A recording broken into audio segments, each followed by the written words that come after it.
Kembali lagi di Cahaya Hati Indonesia, kita masuk ke dalam tema kita yang ketiga. Pasti pada nungguin ya, saya juga. Kita akan ngebahas tentang hukum perselingkuhan. Jeng jeng, oh gitu ada lagunya Ibu ya, Masya Allah. Baik, mudah-mudahan kita terhindar dari perselingkuhan ya. Yang insya Allah akan dibahas oleh guru kita yang dimuliakan Allah Subhanahu Wa Taala, Al Ustadz Fikri Azad. Allahumma sholli ala Sayyidina Muhammad. Assalamualaikum warahmatullahi wabarakatuh. Waalaikumsalam warahmatullahi wabarakatuh.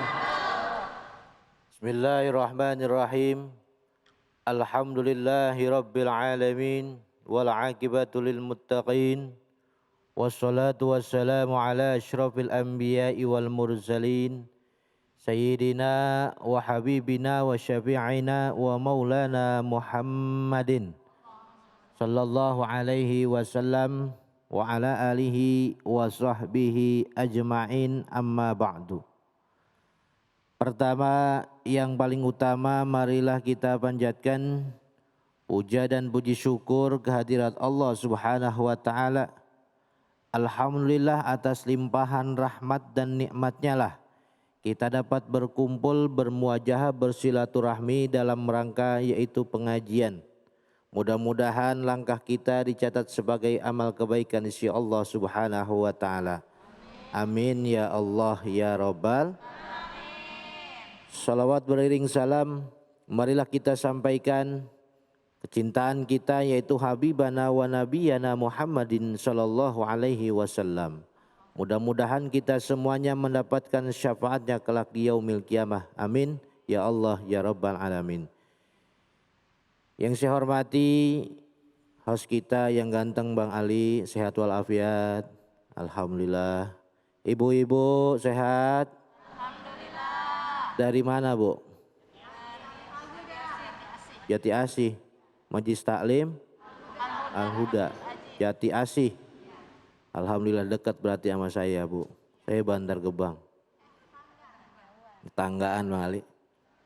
Alhamdulillah, pengajian pada kesempatan yang berbahagia ini temanya yaitu hukum perselingkuhan.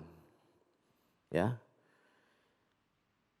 Setiap manusia hidup di alam dunia ini dalam menjalankan rumah tangganya pasti ada sebuah ujian. Bahkan musibah yang paling besar adalah ketika membangun rumah tangga, yaitu adanya orang ketiga alias perselingkuhan. Nah, bagaimana Islam ini mengajarkan apakah boleh atau tidak? Yang jelas kalau orang berselingkuh sudah berumah tangga itu hukumnya haram. Kenapa disebut haram? Kenapa disebut enggak boleh? Bahkan Rasul ini mengajarkan kepada kita untuk menjaga pandangan. Seperti saya lihat perempuan, jagalah pandangan. Ibu-ibu lihat Bang Ali ganteng, jaga pandangan. Agar tidak tergoda dari pandangan inilah turun ke hati.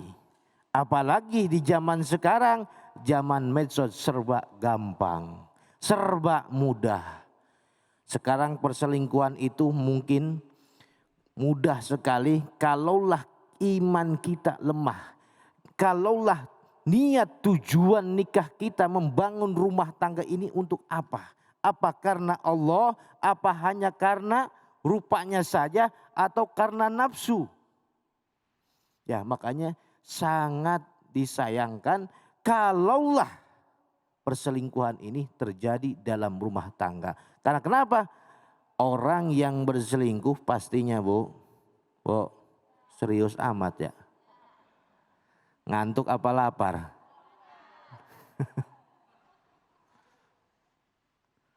Orang yang berselingkuh baik itu suami ataupun istri biasanya banyak faktor.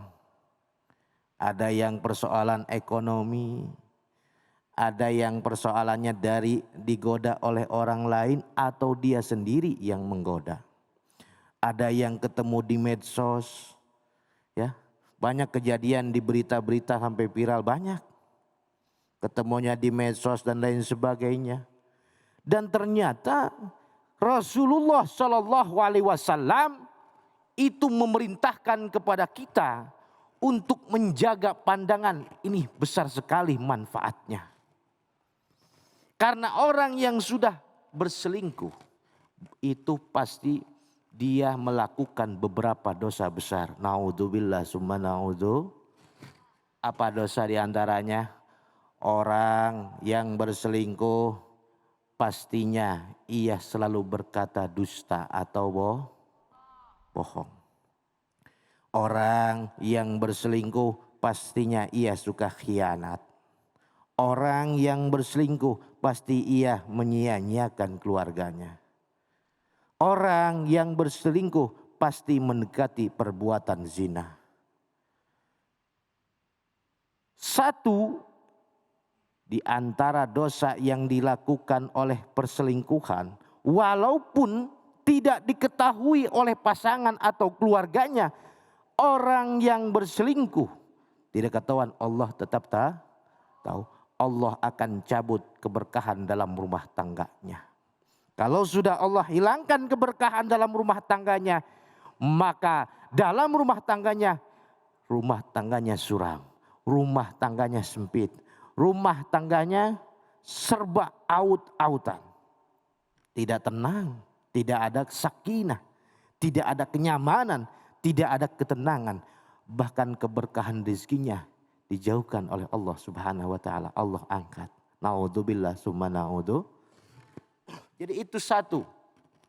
Orang yang berbuat perselingkuhan selalu berkata bohong. Sedangkan orang yang berkata bohong, dusta, dalam sebuah hadis baginda Rasulullah Shallallahu Alaihi Wasallam dikatakan termasuk tanda-tanda orang munafik tempatnya di mana? Fidarkil asfal, yaitu neraka yang paling keraknya. Yang paling keraknya. Kalau zaman nyantri emang nungguin kerak. Kalau lagi kita masak keliwet tuh, keraknya enak. Kalau keraknya neraka. Nah, ayatul munafiki salasun. Tanda-tanda orang munafik kata Nabi ada berapa? Tiga.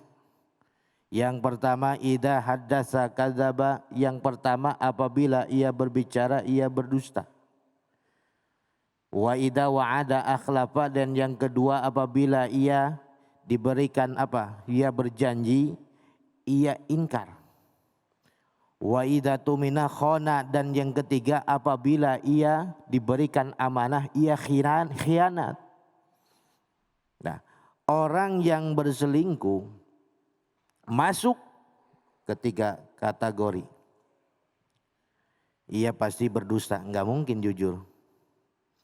Lihat di WhatsApp, "Amah itu WA siapa?" "Yo, ini teman Mama Arisan." Ditulisnya mah Ibu Ani, padahal mah itu Bang Ucok. Wah, kalah-kalah zaman sekarang. Kok tahu Ustadz, emang pengalaman? Lah kagak, ini mah katanya begitu. Ya, padahal itu nomor WhatsApp apa? Laki-laki misalkan, atau sebaliknya itu WhatsApp perempuan. Dibilangnya Bang Ucok. Ya, padahal mah pasti buka WA-nya, kok Bang Ucok mesra banget ya.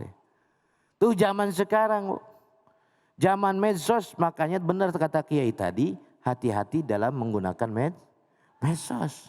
Ya. Idza hadatsa kadzaba, apabila ia berbicara pasti berdusta. Tidak akan mungkin jujur. Ketika dusta tersebut terlalu dilakukan, bohong dan bohong, tetap Allah tahu. Allah tahu. Walaupun pasangan kita tidak tahu. Yang kedua, yang dilakukan orang yang berselingkuh, yaitu ia suka khianat. Ia mengkhianati segala-galanya.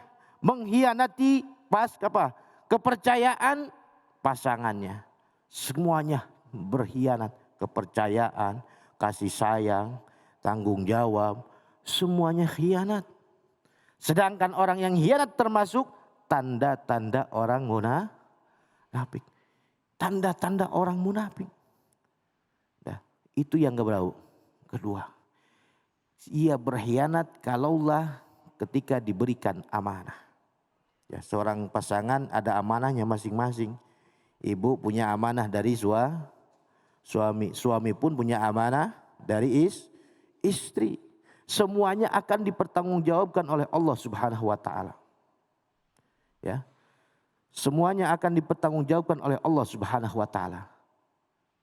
Yang ketiga, yaitu orang yang berselingkuh, pastinya ia mendekati kepada zina. Zina mata, ya. Zina mata, zina ucapan, zina pendengaran, pikiran, apalagi naudzubillah sampai kontak fisik. Ini yang paling diharamkan oleh Allah Subhanahu wa taala. Awalnya dari pandangan tadi tidak dijaga, sehingga bisa segalanya digerakkan anggota tubuhnya untuk perbuatan zina, naudzubillah summa naudzubillah. Jadi itulah, ya. Jadi itulah pemirsa, bahwa dalam membangun rumah tangga agar terhindar daripada perselingkuhan ini, jaga kepercayaan karena Allah. Masya Allah, terima kasih guru.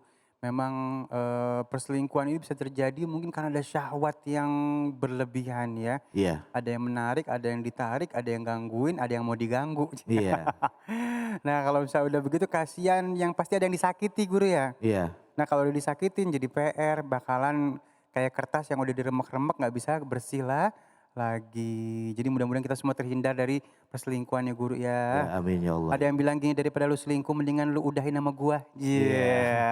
iya sampai perceraian, Roy. Korbannya Iya. anak-anak ya sih. Heeh. Korbannya anak-anak ya, sehingga perceraian tersebut timbul karena perselingkuhan tadi. Orang ketiga kalau zaman sekarang mah ya, orang ketiga. Kan orang yang berselingkuh itu pasti menyakiti bukan hanya sepihak saja. Keluarga mertua, keluarga besannya pasti ada yang Semuanya. tersakiti berbuat zalim itu. Iya. Baik, terima kasih guruku. Masya Allah. Ya Allah, aku berlindung dan kami semua berlindung kepadamu dari perselingkuhan ya. Mudah-mudahan kita tetap setia dan tetap sayang kepada pasangan kita. Baik, jamaah yang dimuliakan Allah Subhanahu wa taala, sesaat lagi kita akan melengkapi kesempurnaan hari ini dengan memperbaiki bacaan Al-Qur'an kita. Tetap bersama kami di Cahaya Hati Indonesia.